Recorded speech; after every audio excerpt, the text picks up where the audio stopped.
Hello guys, welcome to SPPS School. Today we see chapter first आंकड़े स्रोत और संकलन of 12th class Geography. Watch the video from start to end. If you like the video then please like and share.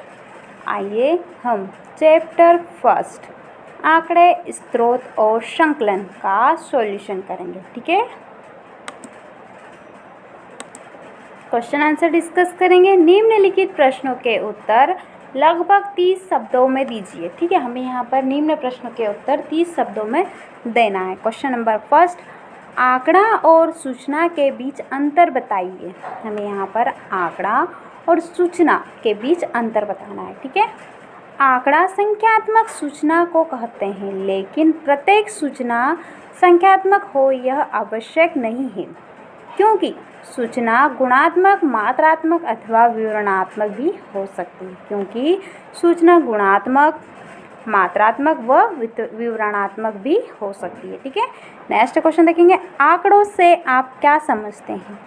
आंकड़ों से आप क्या समझते हैं? ठीक है, इसका आंसर देखेंगे। भौगोलिक परिघटनाओं, मानवीय क्रियाओं तथा उनके बीच अंत संबंधों का संख्यात्मक अथवा मात्रात्मक मापन आंकड़े कहलाते हैं।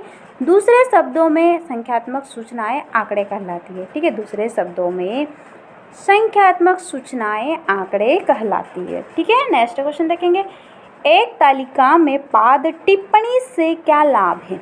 एक तालिका में पाद टिप्पणी से क्या लाभ है? ठीक है, इसका आंसर देखेंगे। किसी भी तालिका के नीचे तालिका में प्रयुक्त आंकड़ों से संबंधित आवश्यक सूचना लिखी जाती है तथा तारे का चिन्ह लगाकर स्रोत की जानकारी दी जाती है। ठीक है, किसी भी तालिका के नीचे तालिका में प्रयुक्त आंकड़ों से संबंधित आवश्यक सूचना लिखी जाती है तथा तारे का चिन्ह लगाकर स्रोत की जानकारी दी जाती है। ठीक है, नेक्स्ट क्वेश्चन देखेंगे। आंकड़ों के प्राथमिक स्रोतों से आपका क्या तात्पर्य है?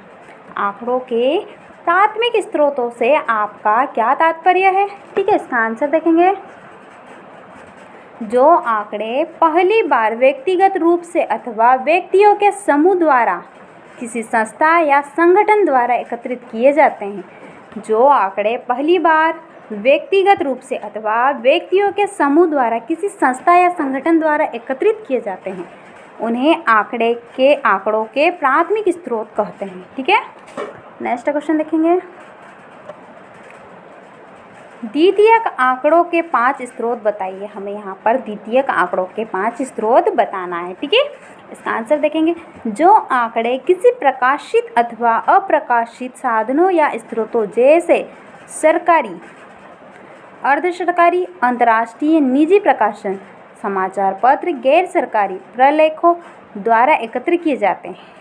जो आंकड़े किसी प्रकाशित अथवा अप्रकाशित साधनों या स्रोतों जैसे सरकारी, अर्ध सरकारी, अंतर्राष्ट्रीय, निजी प्रकाशन, समाचार पत्र, गैर सरकारी प्रलेखों द्वारा एकत्रित किए जाते हैं, उन्हें द्वितीयक स्रोत कहते हैं। ठीक है, भारतीय योजना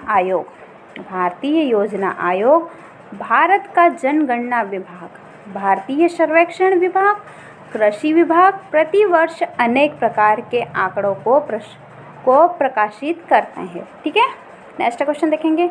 आवर्ती वर्गीकरण की अपवर्ती विधि क्या है? आवर्ती वर्गीकरण की अपवर्ती विधि क्या है? ठीक है, इसका आंसर देखेंगे।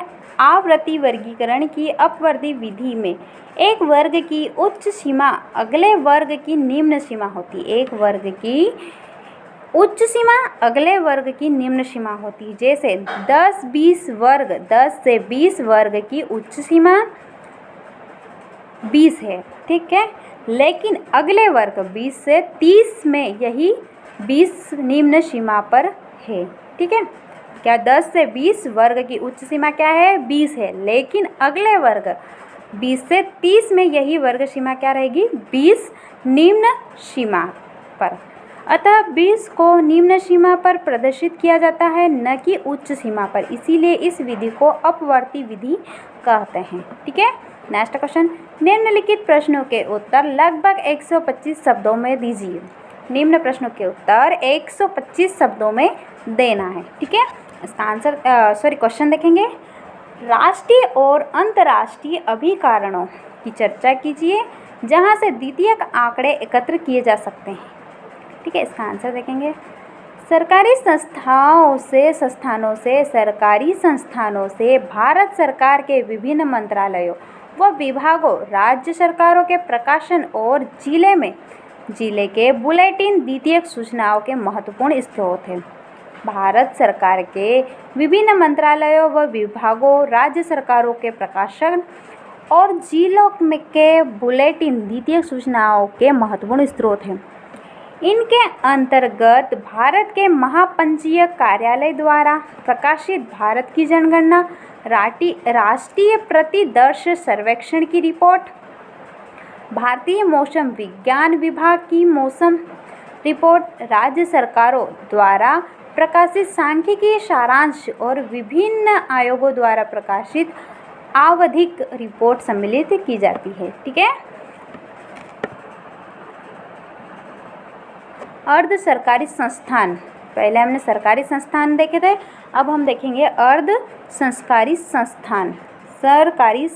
ठीक है, इस श्रेणी में नगर विकास प्राधिकरणों, विभिन्न नगर निगमों, नगर पालिकाओं व जिला परिषदों द्वारा जारी आंकड़े होते हैं। इस श्रेणी में नगर विकास प्राधिकरणों, विभिन्न नगर निगमों, नगर पालिकाओं व जिला परिषदों द्वारा जारी आंकड़े होते हैं जो विभिन्न प्रकाशनों व रिपोर्टों के माध्यम से प्राप्त होते हैं। अंतर्राष्ट्रीय अभिकरण अंतर्राष्ट्रीय प्रकाशनों में वार्षिक रिपोर्ट होती है। संयुक्त राष्ट्र के विभिन्न अभिकरणों जैसे संयुक्त राष्ट्र शैक्षणिक, वैज्ञानिक तथा सांस्कृतिक संगठन, संयुक्त राष्ट्र शैक्षणिक, वैज्ञानिक तथा सांस्कृतिक संगठन, संयुक्त राष्ट्र विकास कार्यक्रम, विश्व स्वास्थ्य संगठन, खाद्य एवं कृषि परिषद आदि द्वारा प्रकाशित रिपोर्ट और मोनोग्राफ शामिल किए जाते हैं। ठीक है, संयुक्त राष्ट्र द्वारा प्रकाशित आवधिक प्रकाशन जैसे डेमोग्राफिक ईयरबुक,